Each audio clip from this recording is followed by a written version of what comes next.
You're listening to Clearview Today with Dr. Abadan Shah, the daily show that engages mind and heart for the gospel of Jesus Christ. I'm Ryan Hill. I'm John Galantis. You can find us online by visiting clearviewtodayshow.com, or if you have any questions for Dr. Shah or suggestions for new topics, send us a text to 252-582-5028, or you can email us at contact@clearviewtodayshow.com. That's right. You can help us keep the conversation going by supporting the show. You can share it online with your friends and your family. Leave us a good 5-star review on iTunes or Spotify, where you get your podcasting content from. We're going to leave a couple of links in the description so you can do just that. Today is May the 1st. Ooh, wow. It's already May the 1st. Holy May of... And you're talking about 2024, right? That's correct. That's insane. Unless we time traveled and I haven't noted. You know what this month and NSYNC have in common? It's gonna be May.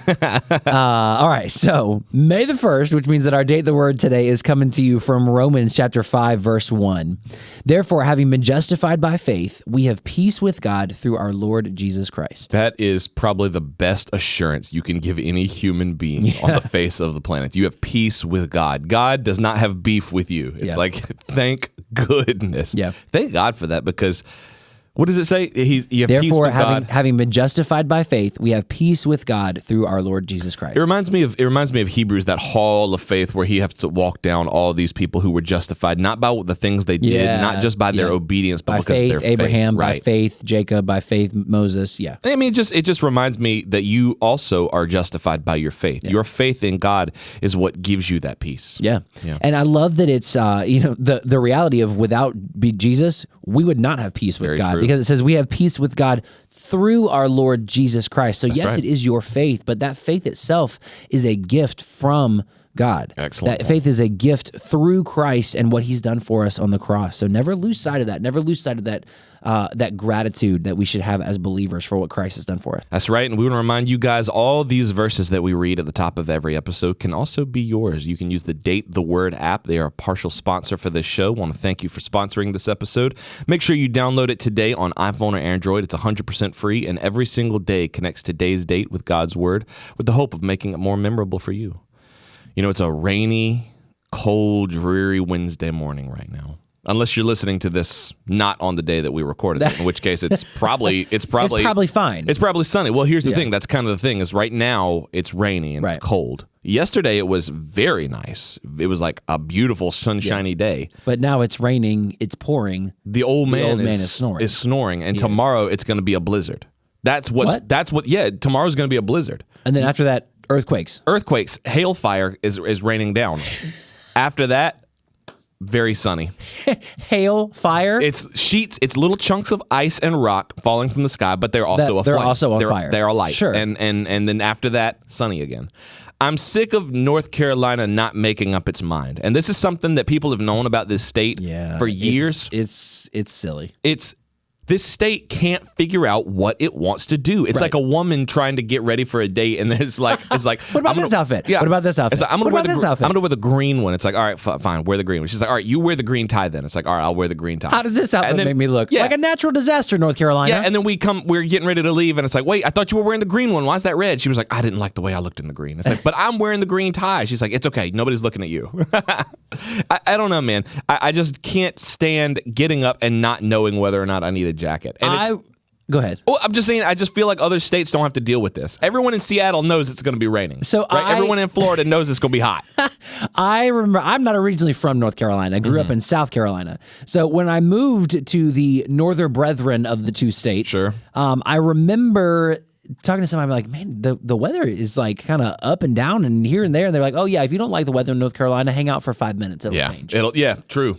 And I was like, what? And the longer we've lived here for, more than 10 years now. That's definitely true. And I don't know what it is, because South Carolina is close enough to also be hit by this, but just for some reason isn't. There's rainy, but it's not like the weather's not usually a yo-yo. It's like when it's hot, it's hot. It's really just hot all the time. There's not really a cold in South Carolina. It's not the part that I'm from anyway. I guess it's funny to me because I just don't see there's like a bubble around North Carolina where everything is just changing inside the bubble. But then I go to Virginia and it's nice, or it's bad, but it's one or the other. Right. And here it's like I will wake up right now. I'm in a t-shirt and I wore a jacket, but like tomorrow I won't need the jacket. Yeah, it'll be really, really, really nice. And then the next day after that, it'll be like cold again. It'll feel like we're back in December. Yeah, it's like the worst of both. You worlds. can't predict it. Yeah, you can't predict exactly. It vacillates between two extremes. Yeah. There's no balance at all. No, I wonder how it compares to. I know the weather, the temperature is different, but I wonder what the up and down was like in India. If there was like, I guess it's just hot all the time. Rain and then sun and then cold and then heat and then just kind of like they might have monsoon over and season. over and over again. But even that, like monsoon season, it's just constant. Yeah, it's static. it's just always storms. I wonder if the yo-yo was there like we experience here in North Nicholas, Carolina. I know you didn't grow up in India, but when you went there, was it just hot all the time, or was it? Or were you were too young? Yeah, it's too hot. It's hot. It's really hot. Well, that's how I figure. When he comes in, if it was like, because I feel like in North Carolina, when you walk out the door at certain points in the year, you have to take an umbrella, snowshoes, a hoodie, and shorts. there's a and maybe snorkel gear. There's an episode of Big Bang Theory where Leonard's talking to Raj's parents over Skype, and he's like, "So is it hot in India?" He said, "Of course it is. It always is. It's India. It always is. It's India." Yeah. Let's ask Dr. Shah when he comes in. If your experience with North Carolina weather has taught you anything, let us know. Yeah, please. How do you deal with it? 582-5028. I've been living here my whole life and haven't figured it out. Or you can visit us online at clearviewtodayshow.com. We'll be back after this. What's going on, listeners? My name is John. And I'm David. And we hope you are enjoying the podcast thus far. You know, we really appreciate how many of you download the podcast every day. Right. But we also want to remind you that we are first and foremost a radio show.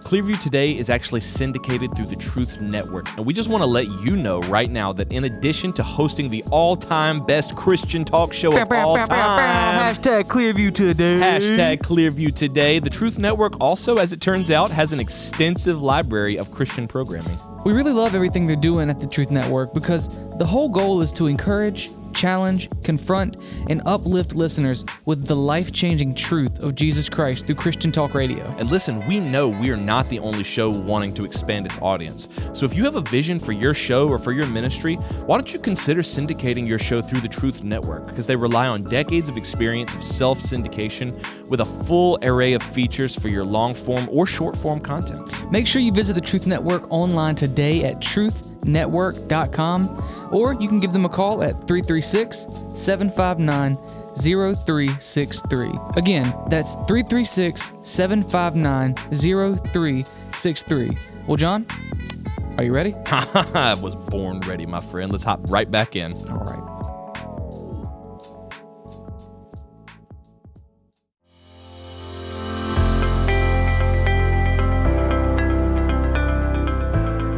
Welcome back to Clearview Today with Dr. Abadan Shah, the daily show that engages mind and heart for the gospel of Jesus Christ. You can visit us online at clearviewtodayshow.com, or if you have any questions or suggestions for new topics, send us a text to 252-582-5028. That's right, and we're here in the Clearview Today studio with Dr. Abadan Shah, who's a PhD in New Testament textual criticism. I almost forgot what his degree was in. I know it's in the Bible. It's in New Testament textual criticism, along with permaguest Nicole Shah. It's good to see you again. Hi, everybody. Good to Welcome see back. you. Good to see you. Welcome back. Guys, the weather outside is, what's the opposite of frightful? Delightful. It's delightful. It's right in the song. But the sunshine is so, see, now you gotta find something to rhyme with delightful. The weather outside is finally nice. We're past North Carolina's bipolar season of going back to frigid winters. Be careful. And then the next as soon as day, you say that, we're going to get mid-May and have a day in like the 40s. I can't believe it, but there's a winter storm warning issued for tomorrow. This is insane. You hate to hear it. How are you guys liking the nice weather now that we're finally in spring? I love it. Spring and fall are my favorite seasons. So I like the kind of middle seasons, not the really frigid or the really hot. Yeah, that balance, right? That balance in life. Yeah, I just like the balance to be on the heat side of things. Yeah, you like it a little warmer outside. Absolutely. I'll take Balance. the heat wave any day. Tip the scales a little bit toward warm. Yes. but What's the balanced. coldest it would get in India, like when you were still living Where there? I was, it would get to maybe in the upper 50s. So when you came to America for the first time, what's the coldest that it got? But keep in mind, I was in Georgia. Right. So Okay, it, so it so, didn't so get- it did get cold. Yeah. It did get cold in the 40s or whatever, but it did not get like it gets cold here. Right. Or it gets up north. Yeah. Yeah, So you it's weren't not dealing that. with like blizzards or anything like that. Well, there was one that was in 1993, I believe. Yeah, There was a I think so. blizzard. Oh, really? Wow. Yeah. We had snow at Toccoa Falls College. This is in northeast Georgia, up in the mountains. Yeah, you're in the foothills. So in the foothills. So we do get that. And then in other parts of India, like the Himalaya mountains, it's supposed to be Himalaya, but Himalaya mountains, that's Mount Everest. All the time. That's snow. No shortage there. Yeah. Well, we're continuing the conversation that we've had the past few days. People are writing in, they're loving these episodes, and it's really helping people kind of navigate and parse out and sift through the difficult situations they're facing in life. So we want to continue that discussion about trauma and about stress and about how it impacts us. In light of that, Dr. Shah, what is the daily encouragement you want to leave with our listeners today? Well, daily encouragement is that lean on Christ. When you're going through pain, suffering in life, lean on Him. It does not mean that it will be easy. It's just that His yoke is easy. That's right. His burden is light. That's right. So we think, if I give it to Him, it'll all be easy. No, you'll still have tough days, but there's a difference, and I don't know how much time we have to unpack that, but trust me when I say, if you have Christ with you and if you're leaning on Him, life has far more meaning and purpose through that suffering. Yeah. I think it's an identity thing. You know what I mean? Like when we're identified with Christ, it's way easier to lean on Him and to come to Him in those times. And I think it's kind of really the heart of what we're talking about today, because I think a lot of times we've been talking about trauma and stress and all these things. And for people who go through those traumatic experiences, I think they automatically identify themselves as I've gone through a traumatic experience. Now I'm traumatized. Now I'm in that category. That's my identity now. Yeah. That's who I am. Defining trait. Right. Yeah. Things that happen to you do not define who you are. True. So that's good. the one thing you got to remember is that anything that happens to you isn't anything that defines who you are. Right. Now, and again, to clarify, yes, those things do make an impact on our lives. What Nicole is saying here, and what I agree wholeheartedly, is that they don't have to confine you into being, now you are that label. Right. Yeah. Okay? We're not for a single moment minimizing your suffering, your pain, or even your trauma, because there's a distinction there. But all we're saying is, don't let that forever cripple you in life. Right. Labels are very dangerous. I don't care what label you live under. It's very dangerous. I'm traumatized. I'm gifted. Because then you have to live up to these certain parameters of that label. Right. Yes. Or if you're labeled as a troublemaker or you're labeled as a troubled child, or we learned very early, especially when we were in the educational system, don't label children. Don't label yourself, because then you're confined. And sometimes the parents would want us to label them. They wanted the child so they can have this benefit or that benefit. And yes, there were real genuine cases where that kind of help was needed, and I'm glad those parents were able to advocate for their children and get the help. But then there were situations where I think the parents wanted their child to be labeled that so that they would be in this protected category, when the child was not really in that category, but now they were forcing him to be in, and sometimes her, to be in that category. And we as educators had to make a call. I mean, are we going to just be like, it's not worth the fight? Go ahead, do what you want to do. Yeah. Or should we stand on principle and say that's not right? Because in our professional opinion, this is not right. Yeah. And there are many times I stood for that, and we were lambasted for it, or how dare you, or you don't understand, you are not educated. Let me send you some 15 documents so you can read. Yeah. And we're like, we read the documents, we've studied this, we know, and we do know there are genuine people who are needing that help, but I don't think in this situation that's what's happening. And you shouldn't do that. I think there's a difference between a label and a diagnosis. Yes. There seems to be a lot less of that these days, where we have to look at the situation, right? we see if it fits into this category or fits into this label, and then we're quick to put them there. You know what I'm saying? Rather than, like you said, look at the situation and see if it this particular situation. So like these things can both be true. Right. But I don't see that as much in today's culture. Yeah. Diagnosis versus label. That's great that Nicole said, because diagnosis, and again, parents don't force that person to diagnose your child to be that, because you can do that. Sometimes some people just give up. It's like, whatever, I'll sign that paper. So you can leave me alone. And now, okay, you have to live with this. Yeah. Right. It's if you think about any labels that you may have been, that may have been put on you as a kid, as a teenager, how constricting were they? Yeah. You have to think about that. And when you label someone, or you want to be labeled as traumatized or whatever that psychological term is, how are you Able to rise above it? Yeah, you're boxed in at that point. Yeah. Yes. It's not just that's a part of who you are that becomes your identity. That's all of who you are. Yeah. Could it ever work for the positive? Would you say that you were labeled in school like as a leader, as a straight A student? Would you say that it worked for the positive on the whole, but there were still some ramifications to? I don't think it was as much of a label that was applied to me. It was, and not even a diagnosis, because we don't diagnose people who are doing well. Right. But I think it was more based on achievements, that I was achieving this, achieving that, volunteering here, showing up for things that other people are like, I'm not going to that. Right.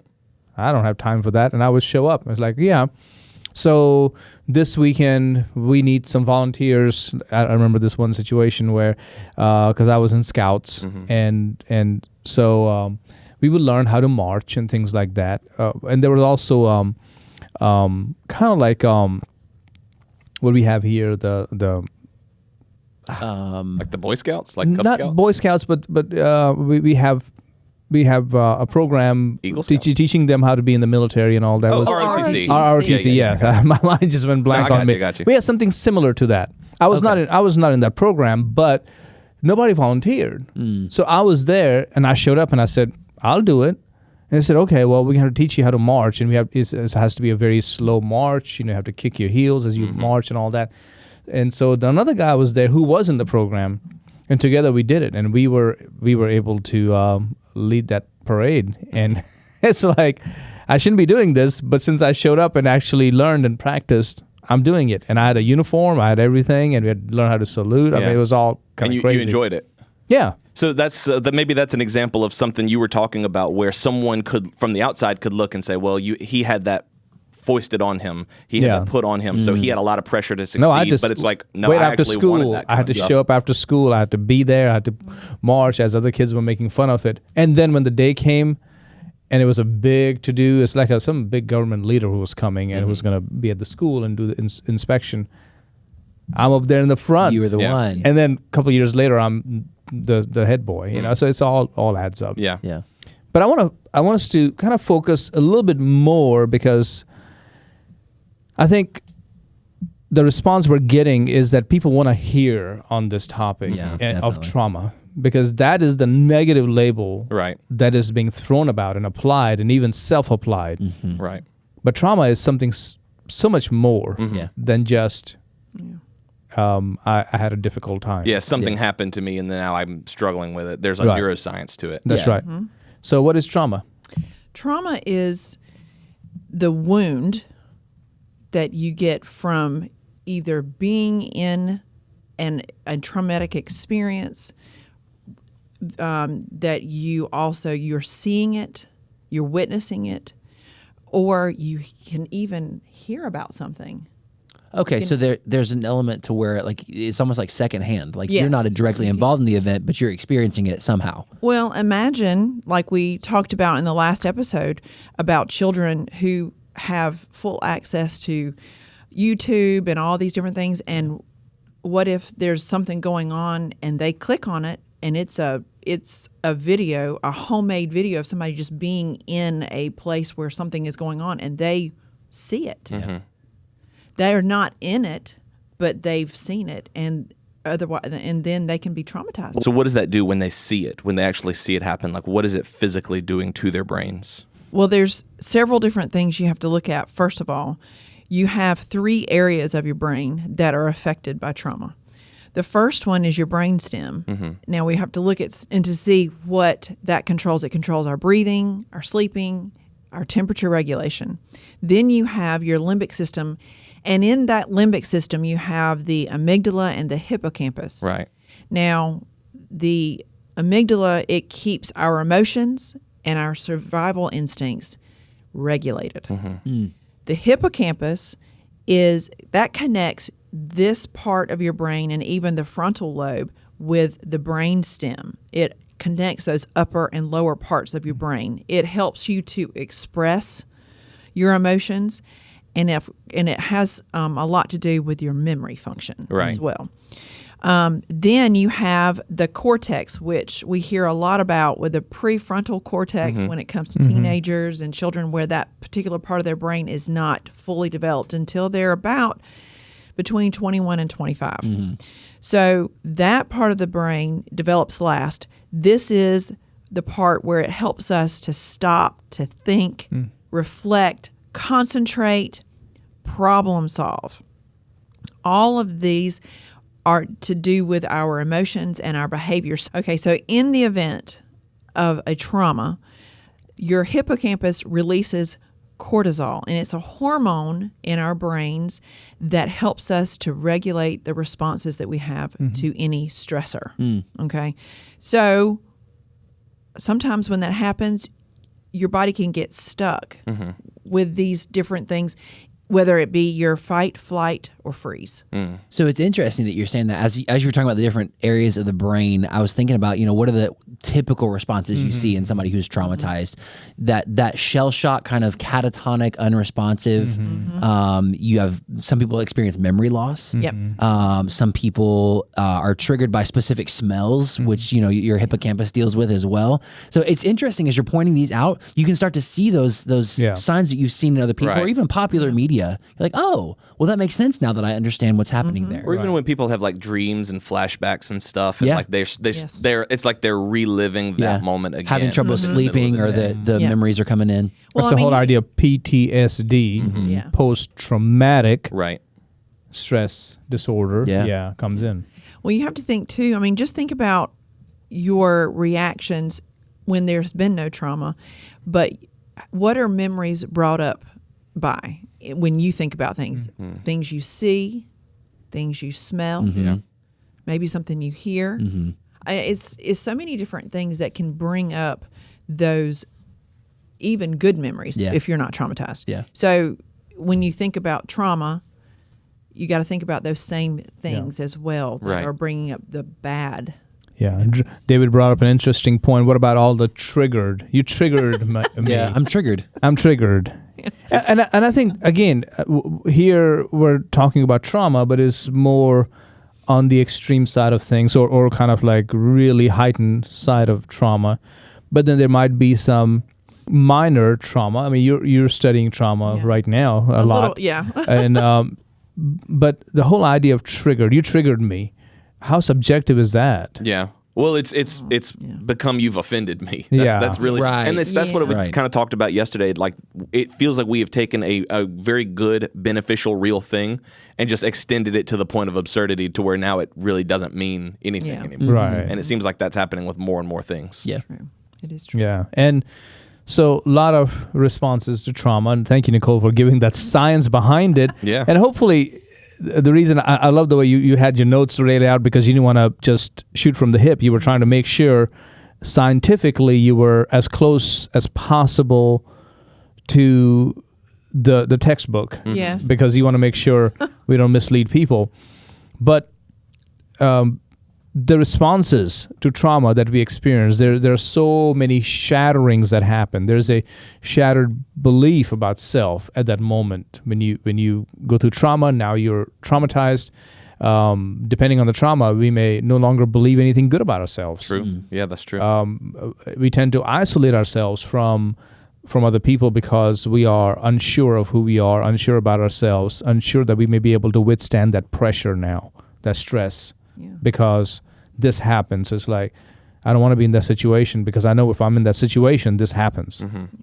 Well, usually when the trauma that he's talking about there that's very isolating is trauma that involves someone else, another person that has done something to you to traumatize you.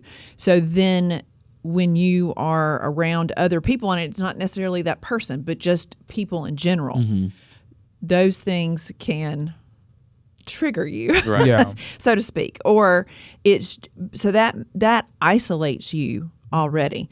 So what if you can remember, and it's not even just a person, it may be just a situation. It doesn't have to be a person that triggers that. It's a situation. Crowds can do that to some people, especially if you've been through a terrorist attack, or soldiers who have been in crowded situation where things very quickly escalated and was not fun. Crowded situations, you feel like, I need to get out of here. But there's nothing wrong. It's just a concert. People are just having a good time. It's a fair. I know, but there's something could happen here. So, that happens. Shattered belief about other people. We may see others as an enemy because life is no longer safe. And then shattered beliefs about the future. If there's any hope in the future. Because of all that's happened. So, there are a lot of shattered beliefs, and also about God. People no longer believe about God, that God is faithful and God is there and God is active in our lives. I feel like it's a really weird place to be when you start having shattered beliefs about God, because I guess I could understand if there are people who are like, this happened to me, so I no longer believe that there is a God. But then to believe, but then no longer believe that He's good or that He's powerful. You know what I'm saying? Like it's a weird place to be, and I'm grateful that I've never really gotten to that place, but I also wonder how people can live like this. You know what I mean? And I wonder tough. like how. It seems like a very hopeless place to live. It's well, I feel like it's also where we have to put blame somewhere. Especially, if something has happened to us, to someone that we love, or we've seen it. So we have to blame someone. And some places there is blame to be placed, because there was somebody who caused that trauma. There was somebody who did the abusing. There was someone who caused that terrorist attack. I mean, there is a legitimate place to place the blame. Right. Yeah. But as we mentioned, keep in mind that sin and Satan is behind all of this. Of course, those people need to be held accountable, right? And they need to be dealt with. So if somebody has done that and that was wrong, evil, make sure you contact the authorities. Make sure you talk to the right people. Right. Whether children or adults, no matter what stage you are, if they have done something like that, okay. But ultimately, keep in mind, behind everything, behind the curtain is the enemy. True. Who wants to traumatize people, who wants to steal, kill, and destroy, who wants to devour. Never forget that. Right? And he operates with lies. We do have to remember that Satan is behind all of this, whether it was a person that did this or it was just a natural disaster. It's all Satan, and it's all because of the fall. It's all because of the sin. I think that reminds us of the spiritual reality behind what we face. Oh, yes. It's not just temporary situations. It's not just getting through the next day in life. There's a bigger picture. There's a spiritual battle that we're going through. Yeah, more than just the stages of life. Right. More than just where I grew up. Yeah. Do you think it's fair to say that how you handle trauma, I guess, determines whether or not you're traumatized? Because like you have something traumatic happen to you. But if you handle it well, if you handle it with wisdom and godly, proceedings, I guess, then you can come out of it untraumatized.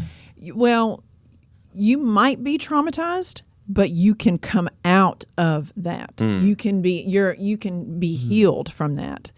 And it's not necessarily just that spiritual healing, but I'm talking as in physical healing as well. You can, but it takes counseling, and it takes the grace of God, and just day by day taking those steps to help yourself to become more healthy. And if you don't feel like you can completely free yourself from that, whatever that was, okay, there have been men and women of God throughout history who were in some form traumatized. I think about Moses, right? Moses had this stutter, right? He had this stutter. He was, when God called him to come back to Egypt and to free his people, he said, I can't speak. Right.